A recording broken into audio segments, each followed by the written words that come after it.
मैंने प्रधानमंत्री जी को कहा कि आप जाति जनगणना कीजिए, हम आपको पूरा सपोर्ट देंगे, और प्रधानमंत्री ने मेरा जवाब तक नहीं दिया। हमने एक ऐतिहासिक स्वास्थ्य योजना लागू की थी, 25 लाख रुपए तक का वहां पे हेल्थ इंश्योरेंस था और बहुत सारे लोगों को फायदा हुआ।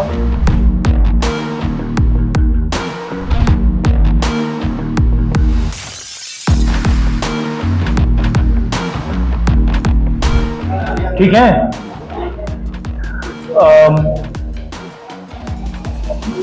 जैसे मैंने मुंबई में प्रेस कॉन्फ्रेंस किया, वैसे ही हम यहां प्रेस कॉन्फ्रेंस कर रहे हैं। विचारधारा की लड़ाई है। एक तरफ इंडिया गठबंधन, कांग्रेस पार्टी जो संविधान की रक्षा कर रही है और गरीबों की सरकार, किसानों की, मजदूरों की, पिछड़ों की, दलितों, आदिवासियों की सरकार चलाना चाहते हैं, और दूसरी तरफ वो शक्तियां जो संविधान को, अंबेडकर जी के संविधान को क्रश करना चाहती हैं, खत्म करना चाहती हैं, फाड़कर फेंकना चाहती हैं। और ये उनके सीनियर नेताओं ने कहा है, ये सिर्फ मैं नहीं कह रहा हूं, बीजेपी के सीनियर नेताओं ने, आरएसएस के सीनियर नेताओं ने कहा है कि वो कॉन्स्टिट्यूशन को रद्द करना चाहते हैं, बदलना चाहते हैं। दो तीन चीजें हमारे लिए क्रिटिकल हैं। लोकसभा में मैंने कहा कि कांग्रेस पार्टी और इंडिया गठबंधन जाति जनगणना करवाएगी। हम ये पता लगाना चाहते हैं कि इस देश में पिछड़े वर्ग के कितने लोग हैं, दलित कितने हैं, आदिवासी कितने हैं, और उनकी भागीदारी कितनी है, कौन सी संस्थाओं में उनका पार्टिसिपेशन है, कॉर्पोरेट इंडिया में क्या पार्टिसिपेशन है, जुडिशरी में क्या पार्टिसिपेशन है। तो मैंने स्वयं लोकसभा में कहा कि जाति जनगणना को हम करेंगे, और वहीं मैंने कहा कि जो 50% का आर्टिफिशियल बैरियर लगा रखा है, जहां 50% पर रिजर्वेशन को रोक रखा है, इस बैरियर को, इस दीवार को कांग्रेस पार्टी और इंडिया गठबंधन तोड़ के परे कर देगी। प्रधानमंत्री झूठ बोलते हैं और कहते हैं कि मैं रिजर्वेशन के खिलाफ हूं। मैं रिजर्वेशन के खिलाफ नहीं हूं, मैं रिजर्वेशन को 50% से ज्यादा बढ़ाना चाहता हूं, और मैंने लोकसभा में प्रधानमंत्री को कहा कि आप बढ़ाइए। मैंने प्रधानमंत्री जी को कहा कि आप जाति जनगणना कीजिए, हम आपको पूरा सपोर्ट देंगे, और प्रधानमंत्री ने मेरा जवाब तक नहीं दिया। तो ये रियलिटी है। झारखंड में हमारी स्ट्रेटेजी है, फाउंडेशन उसका, यहां भी हम जाति जनगणना करेंगे और यहां भी हम रिजर्वेशन को बढ़ाएंगे, इंक्रीज करेंगे। एसटी के रिजर्वेशन को 26% से 28%, एससी रिजर्वेशन 10% से 12%, ओबीसी रिजर्वेशन 14% से 27%। हम ये कोशिश कर रहे हैं। बीजेपी के लोग इसको रोकते हैं, इसको रोक रहे हैं, इसको आगे नहीं जाने दे रहे। हमारा जो मेन प्रोग्राम है, और मैं हर भाषण में कह रहा हूं कि नरेंद्र मोदी जी देश का धन, जमीन, जल, जंगल 3-4 बड़े अरबपतियों को देते हैं। अदानी जी को धारावी देने की कोशिश कर रहे हैं। 1 लाख करोड़ रुपए की जमीन है। झारखंड में अरबपतियों को माइंस, जमीन, जल, जंगल देते हैं। हम गरीबों की सरकार चलाना चाहते हैं। हम अरबपतियों की सरकार नहीं चलाएंगे। फाउंडेशन हमारा हर महिला को बैंक अकाउंट में हर महीने 2,500 रुपए झारखंड की अगली सरकार देगी। ये हमारा फाउंडेशन है। झारखंड की हर महिला से कहना चाहता हूं, हर गरीब महिला से कहना चाहता हूं, जैसे ही हमारी सरकार आएगी, आपको बैंक अकाउंट में हर महीने 2,500 रुपए मिलेगा। फूड सिक्योरिटी बहुत बड़ा मुद्दा है। 7 किलो हर महीने हर व्यक्ति को हमारी सरकार देगी, और गैस सिलेंडर के जो दाम नरेंद्र मोदी की सरकार ने बढ़ा रखे हैं, उसको हम 450 रुपए का कर देंगे। स्वास्थ्य योजना, राजस्थान में हमने एक ऐतिहासिक स्वास्थ्य योजना लागू की थी। 25 लाख रुपए तक का वहां पे हेल्थ इंश्योरेंस था और बहुत सारे लोगों को फायदा हुआ। ऑपरेशन करवाना हो, हार्ट, पेट का, किडनी का, हार्ट का वैल्व बदलना हो, स्टेंट लगवानी हो, गरीब से गरीब व्यक्ति इस योजना का फायदा उठा सकता था। वही एक्सपीरियंस हम झारखंड के लोगों को देना चाहते हैं और इसीलिए हम झारखंड के लोगों के लिए स्वास्थ्य बीमा योजना, 15 लाख रुपए तक का हेल्थ केयर कवर, आप प्राइवेट अस्पताल में कोई भी सर्जरी करवा पाएंगे, चाहे वो दिल की हो, किडनी की हो, लिवर की हो, जॉइंट रिप्लेसमेंट हो।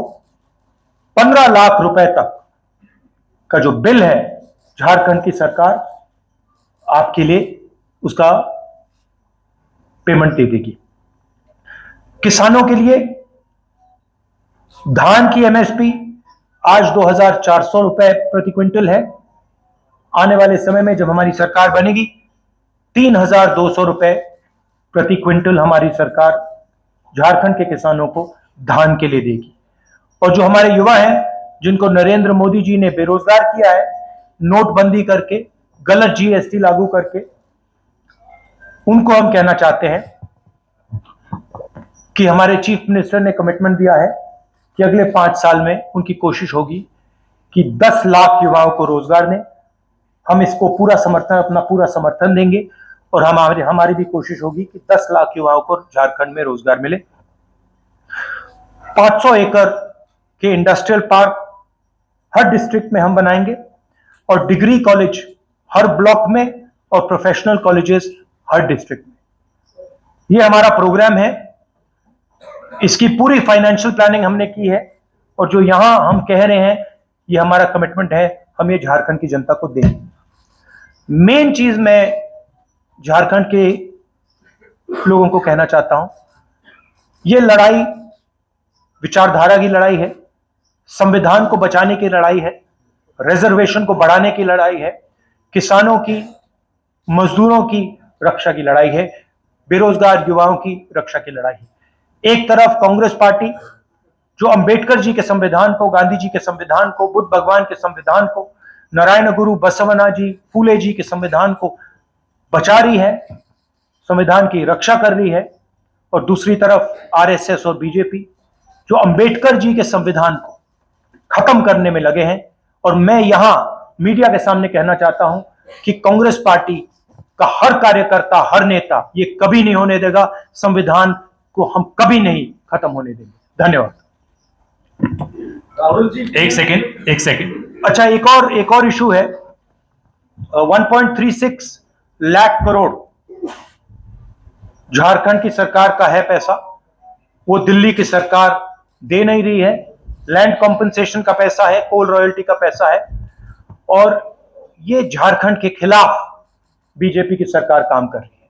और झारखंड के लोगों को मालूम होना चाहिए कि नरेंद्र मोदी जी का, अदानी का पैसा नहीं है, ये आपका पैसा है, ये आपके डेवलपमेंट का पैसा है, शिक्षा का, स्वास्थ्य का पैसा है, और ये आपको मिलना चाहिए था और बीजेपी ने आपको ये नहीं दिया है। तो ये आपको मालूम होना चाहिए। धन्यवाद। एक सेकंड, एक करके। रवि सिसोदिया, ANI। माइक दीजिए आप। सिन्हा जी माइक पहले जल्दी माइक रखिए। सर आज आखिरी दिन है प्रचार का, और अगर बात करें बीजेपी की तो बीजेपी का पहले नारा था बटेंगे तो कटेंगे। अब एक नया नारा आ गया, एक रहेंगे तो सेफ रहेंगे। एक रहेंगे तो सेफ रहेंगे। और आपका सवाल क्या है? वही नारे आपका सवाल है कौन सेफ रहेगा और कौन एक रहेंगे। मैं आपको बताता हूं, मैंने मुंबई में भी इसकी चर्चा की। हमने, आप पता नहीं आपने देखा, हमने वहां पे पूरा नारा समझाया, सेफ दिखाया, और सेफ के अंदर धारावी का मैप था। नरेंद्र मोदी जी का कहना है कि अगर अंबानी जी और नरेंद्र मोदी जी, अमित शाह जी एक रहेंगे तो वो सेफ रहेंगे। ये नारा है उनका। पूरा देश जानता है कि सरकार अदानी जी के लिए चलती है। आपकी जमीन, आपका जल, आपका जंगल, आपके एयरपोर्ट, आपके पोर्ट, ये सारे के सारे नरेंद्र मोदी जी अदानी को देते हैं। कांग्रेस पार्टी गरीबों की सरकार चलाती है। हम रिजर्वेशन की बात करते हैं, हम विकास की बात करते हैं, बेरोजगारी की बात करते हैं, जाति जनगणना की बात करते हैं। तो ये क्लियर है, लड़ाई विचारधारा के, दो विचारधाराओं के बीच में है। हम कॉन्स्टिट्यूशन को बचा रहे हैं। कॉन्स्टिट्यूशन में कहीं नहीं लिखा कि एक व्यक्ति को हिंदुस्तान के सारे एयरपोर्ट दिए जाए, एक व्यक्ति को झारखंड की जमीन जल जंगल दिया जाए, कहीं नहीं लिखा कॉन्स्टिट्यूशन में। तो ये लड़ाई है। विनोद ओझा, दैनिक भास्कर।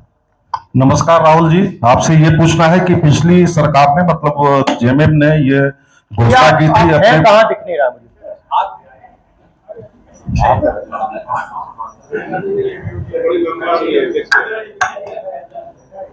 ये सबसे लंबे। ये झारखंड सरकार ने मतलब हेमंत सोरेन जी ने पिछली बार वादा किया था कि 5 लाख युवाओं को नौकरी हर साल देंगे, लेकिन इस मामले में और मामले में उन्होंने काफी काम किया है, इसमें दो मत नहीं है, लेकिन इस मामले में वो बिल्कुल ही पीछे रह गए, जबकि 5 साल का ये नहीं कहूंगा कि बिल्कुल पीछे रह गए हैं, काम हुआ है, मगर अगले 5 साल में एक्सेलरेटेड तरीके से काम होगा। हमारी सरकार, सब लोग जानते हैं कि जो बीजेपी की सोच है वो आदिवासियों के खिलाफ सोच है। झारखंड के चीफ मिनिस्टर को बीजेपी ने अरेस्ट किया है। झारखंड के चीफ मिनिस्टर को डराने की कोशिश की है, धमकाने की कोशिश की है, फॉल्स एलिगेशंस लगाए गए हैं और झारखंड के चीफ मिनिस्टर पीछे नहीं हटे और उनसे ये इसीलिए किया जा रहा है क्योंकि वो आदिवासी